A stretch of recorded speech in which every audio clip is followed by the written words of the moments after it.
Hello friends, I'm here back again trying to do this vlog thing, and I know it's been a while and I said I was going to try and make this consistent, so I'm going to try, but I don't know about consistent.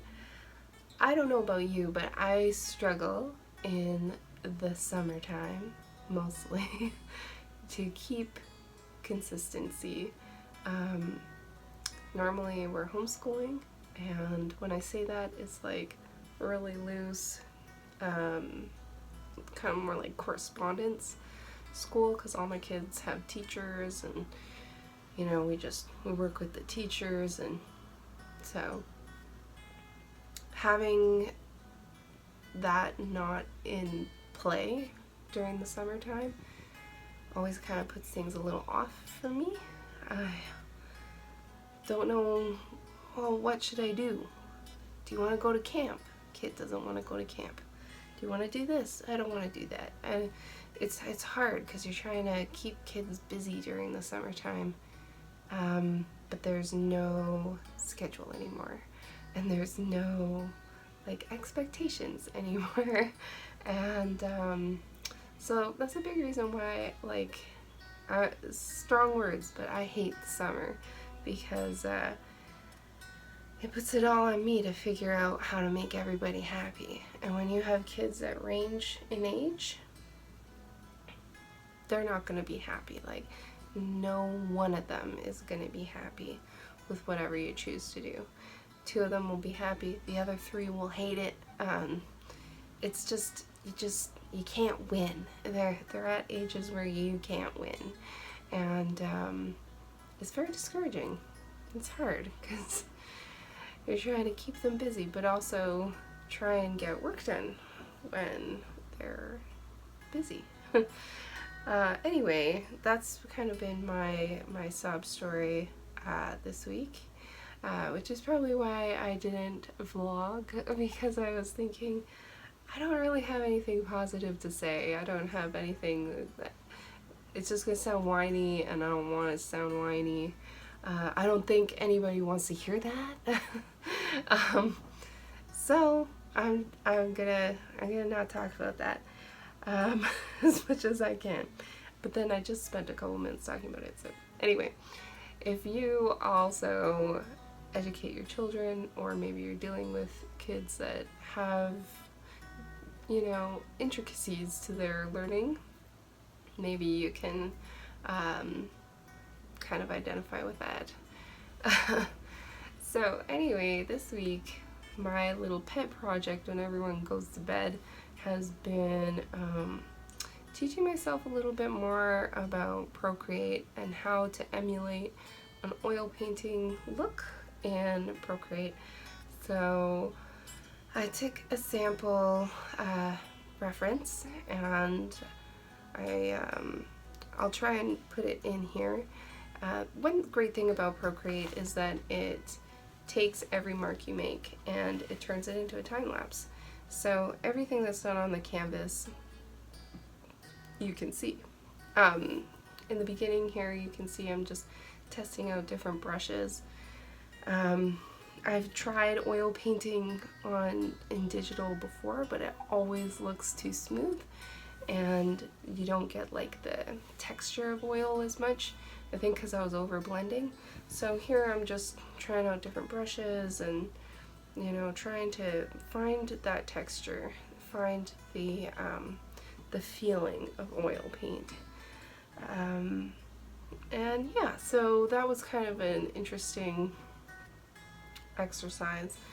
I want to, as I move forward, especially this summer, I'm thinking of ways to diversify my portfolio, because I think, as many people know, we're kind of going into a recession, and people just don't have tons of money to buy original art at the moment, which I totally understand and respect.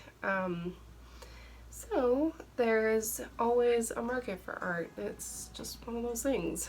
It's everywhere. It's on your websites. It's on, you know, posters. It's on books. It's everywhere, right? So I'm trying to think of ways to make my portfolio a little bit more flexible and hopefully get some illustration work going on, because at present it's hard to even keep up with gallery stuff when there's no money to fuel that. So you need money to do painting. It's expensive. None of this stuff is cheap. I don't remember how much this red was, this Paraline red, but she wasn't on the cheap side. She was expensive. So yeah, I always buy, you know, lots of the stuff I need, but it gets expensive over time. So it's nice to have another form of cash flow happening. And if you have a suggestion for me, I am all ears. I have to say that, you know, I started a little bit of illustration a few years back with some book covers I did, and I never really got into it enough, you know, to really figure all the ins and outs of it. I just figured out that I don't love doing layout. That was my number one thing I took away from it. I did not mind doing the art. I did not love the typesetting. I did not love the layout thing. I have a very poor mind for technical stuff, so I like the intuitive part of the art where I understand that. But as soon as you get into formatting and doing different things for layout, it's very frustrating. I find it's very frustrating. Maybe some of you are amazing at it and you're just laughing at me right now. I don't know. But anyway, yeah, so I'm looking to do a bit more book illustrations, something like that. I'd love to keep it traditional, but I know that being able to work digitally is a huge asset, which is why I love my iPad. I actually use my iPad for everything. I use it to create my paintings, but I don't paint much in it. So that's been a new thing for me. Someone also suggested an app called Heavy Paint, so I'm going to be looking into that as well. That sounds like a fun, learning curve. Do you have a favorite app that you use for painting? I would love to hear about it. I've heard about Krita. I believe that one's free. I'm not sure if it works with an iPad. Of course, we've all heard of Adobe Illustrator. I'm kind of loath to try and jump back into Photoshop and Illustrator because it's changed since I was a kid, you know, since I used it. So I know that it's going to be very technical and yeah, meh, not looking forward to that. But eventually I'm sure I will. But my goal is really to keep doing the work that I do and sort of work a way to make it something that would work for different applications. So so that's basically my week. It was fun. We watched lots of Stranger Things. It was, you know, I won't spoil it for you, but it was very good. I think of all the seasons in the last few years, that one was my favorite. It was good. I liked it. A little bit sad for one character I won't mention because I don't want to ruin it for you if you haven't seen it. But other than that, pretty low key. We had a thunderstorm, so that's always good times. I love stormy weather. And yeah. What are you working on? And what did your week look like? I'd love to know. Always interested. and what you guys are doing too. Feel free to share it with me, and maybe tell me why I should not hate summer. Maybe I should love summer. I don't know. I would take lattes and sweaters any day. I prefer spring and fall. They are my favorite. Fall being number one. Fall is my favorite. But I'm open to hearing why I should love summer.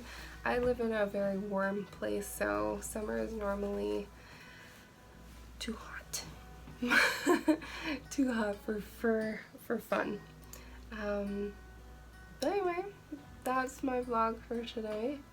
And catch me on the socials. I opened a Behance page. Yes, Behance, and another one started uploading stuff to ArtStation, so you can find me there because, like I say, I'm trying to diversify. So I've got a couple of portfolios there that I'm starting up. Are you on those?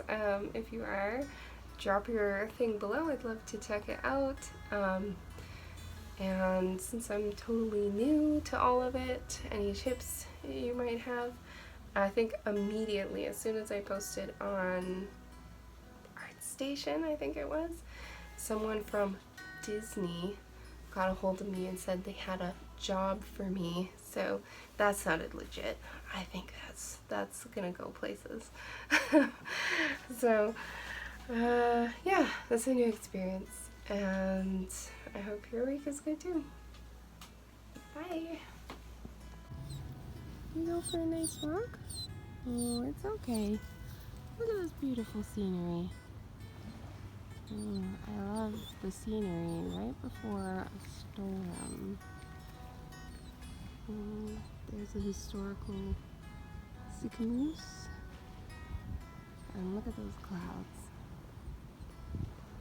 That's my favorite part. Let's see on the other side here. There's another little boat. And if I get up. Another one.